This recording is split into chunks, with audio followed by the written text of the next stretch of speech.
So you get a bill from a walk-in clinic. You went because your ears needed to be flushed.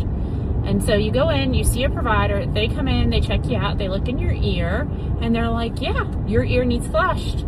So they have a nurse come in, and the nurse performs an ear flush, and then you leave. And then a little bit later, you get a bill, and it's $280, and you're like, what in the hell? Well, let me break it down for you.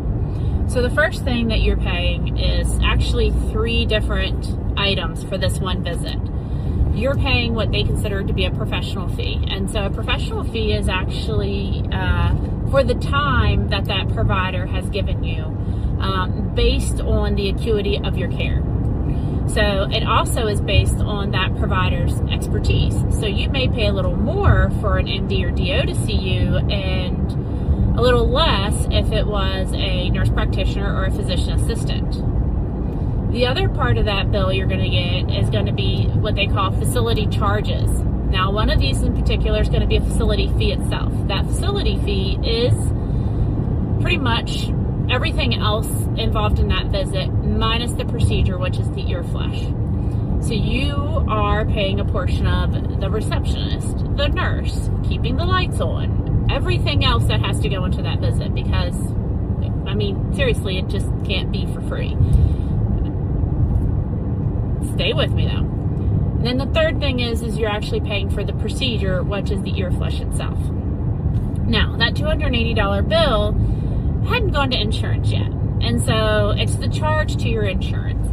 Well, what happens though is your insurance has contracted rates. So they're going to be like, no, we've contracted with this facility and we're going to pay X amount for each of these 3 items.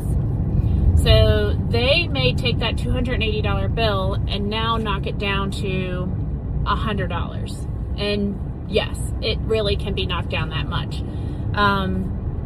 In reality, facilities get maybe 25 to 45% of what they actually charge out to your insurance.